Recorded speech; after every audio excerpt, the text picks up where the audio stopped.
21st Central Regional Representative of the Charismatic and Courageous Central Region, and a member of the St. Louis Metropolitan Alumnae Chapter, and I bring you greetings. Better yet, I bring you the keynote for such a joyous occasion. 101 years of scholarship, sisterhood, and service. I'm sure we all know the story of how it all began.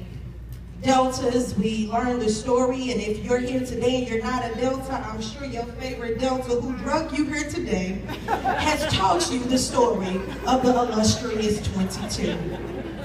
And how on Monday, January 13, 1913, 22 powerful women stood up, walked out, and began a movement. A movement. 101 years it's still moving, it's still marching, it's still fighting, and it's still making forward progression. I can't help but to think, where would the world be today had it not been for the powerful 22?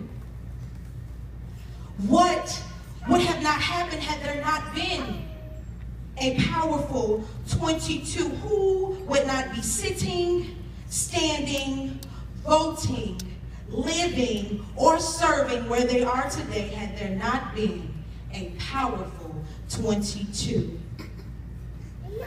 My grandmother, she would wake me up almost every Sunday morning for the 18 years that I lived with her, singing church hymns. And one of her favorites, it went a little something like this. It said, if it had not been for the Lord on my side, tell me where would I be? Where would I be? Tell me where would we be had the Lord not put them on our side? Tell me, where would we be had he not sent the powerful 22 in to make some changes in the world around them? It was nothing but God's power that brought 22 different, unique, intelligent, dynamic, and historic, fabulous, mighty, sensational, charismatic, and courageous, trailblazing sisters from across the country together on the campus of the prestigious Howard University in Washington, D.C. To sit them in a classroom in Downing Hall amongst each other and a few others too, and for them to get up from that meeting and say, this ain't how we roll. We have got to make some changes in the world around us, and for them to know in their hearts, if not them, then who? And if not then when? After deep cogitation, I went on to read the rest of the article. The second topic, the author of Do Black Sororities and Fraternities Still Matter, talks about is power. He states, Black Greek letter organizations are relevant because the most powerful people of color today are not Greek. He went on to give some examples. He says, in the last several months, 3 Black men became members of the United States Senate, and another has been nominated to be the Secretary of the Department of Homeland Security, yet none of these men are members of Black fraternities. He went on to say, a Black woman, LaJune Montgomery Tarrant, is set to become the first Black woman to head the multi-billion-dollar Kellogg Foundation, and is not a member of a Black sorority. Like the President, the First Lady, Attorney General, and 5 of 6 Black Chief Executive Officers of Fortune 500 companies, and a number of other Blacks at the top of their professions, they have eschewed membership in Black fraternities and sororities. The most powerful people of color today aren't Greek. While reading, I could not help but think to myself, what rock has this man been living under? A Delta woman and the word power are synonymous with one another. Yet again, he could not be talking about Delta Sigma Theta Sorority Incorporated. We must be exempt. I know You're not talking about Delta Sigma Theta Sorority Incorporated when the current chair of the Congressional Black Caucus and U.S. House of Representatives from Ohio's 11th Congressional District is the 21st past national president of Delta Sigma Theta Sorority Incorporated, the Honorable Marcia L. Fudge. The most powerful people of color today aren't Greek. Don't you underestimate the power of a Delta woman. I know you're not talking about Delta Sigma Theta Sorority Incorporated when the first African-American woman to receive a master's degree in mechanical engineering in 1979 from Yale University is also the first female president in the history of Alabama State University and is the 22nd past national president of Delta Sigma Theta Sorority Incorporated, the good right Reverend Gwendolyn Elizabeth Boyd. The most powerful people of color today are Greek. Don't you underestimate the power of a Delta woman. I know you're not talking about Delta Sigma Theta Sorority Incorporated and women at the top of their games in corporate America.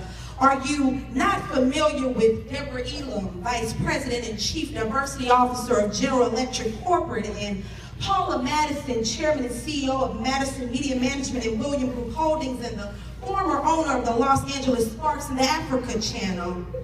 Don't you forget about the Ingrid Saunders Joneses, the immediate past chair of the Coca-Cola Foundation, or Carla A. Harris, who serves as the managing director and head of the emerging manager platform at Morgan Stanley Investment Management, and was named one of Fortune magazine's 50 most powerful black executives in corporate America.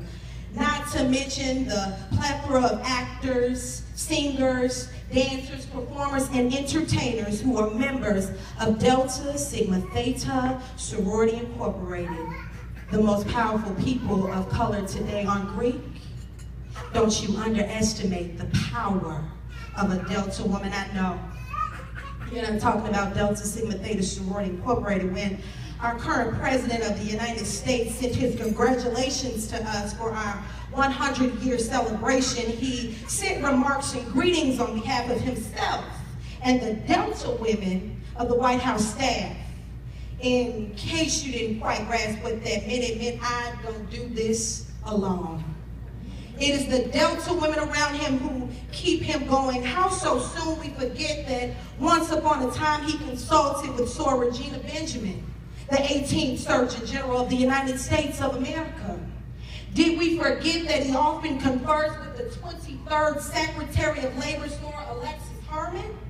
Or when he needs a word, he calls up on Sir Susan Cook Johnson, former presidential advisor and appointee by President Barack Obama as the ambassador at large for international religious freedom, or to help protect human health and the environment, he appointed Sir Lisa P. Jackson as the 12th administrator of the Environmental Protection Agency. Or did we forget that not too long ago it was our 24th past national president, Cynthia Marie Antoinette Butler McIntyre, that he appointed to a key administrative post to the Board of Trustees of the Christopher Columbus Fellowship Foundation?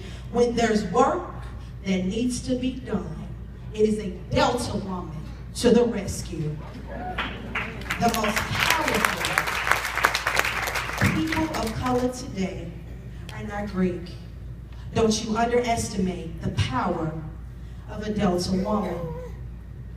The author aimed to strengthen his point by saying the most popular faces of the civil rights movement were members of Black Greek organizations, such as Reverend Dr. Martin Luther King Jr., Coretta Scott King, Reverend Jesse Jackson, and Thurgood Marshall, to name a few, but no one of relevance or power today is a member of a Black Greek-led organization, not a mention of a Delta woman and her contributions anywhere in this article.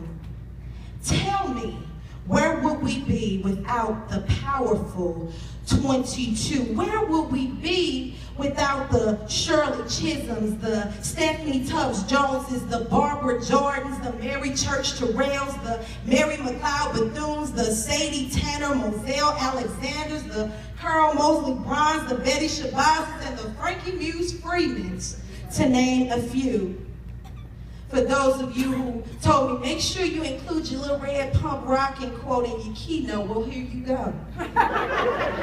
Where would the world be without my Bible bearing, my barrier breaking, my obstacle overcoming, my progress making, my record breaking, my risk taking, my moving and shaking, my red pump rocking, community service hour clocking, financial card carrying, 9 pearl wearing, those great and mighty Sigma bearing, scholarly and sisterly serving sisters of mine of Delta, Sigma, Theta, Sorority Incorporated of today's generation. Where would the world be had there not been a DST? Instead of stating that Black Greek-letter organizations are irrelevant in today's society because of their lack of emphasis on service, but their high demand to be socially accepted, or because the most powerful people of color today are not members of the Black Greek community, the author should have conferred with Sora Franklin Muse Freeman, our esteemed 14th past national president, because she said it best when she said it. We've got work to do. The groundwork has been set, but the legacy must be continued. We've got work to do. Unfortunately, we live in a society where my generation's idea of news is Twitter, Facebook, and Instagram.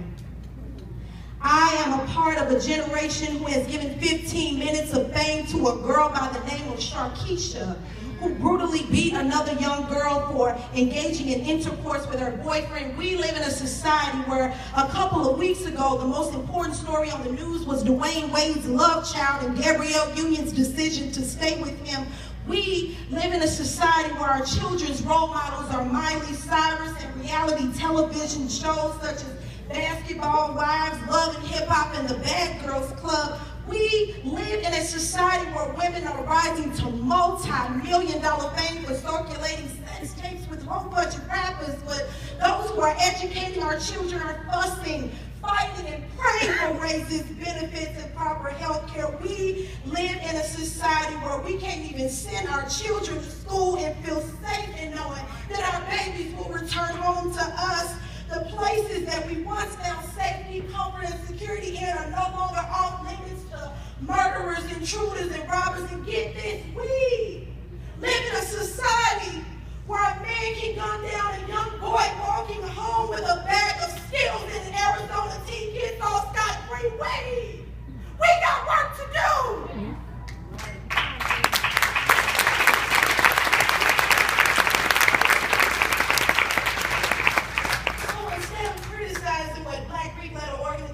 Organizations do, I need you to realize that we're working.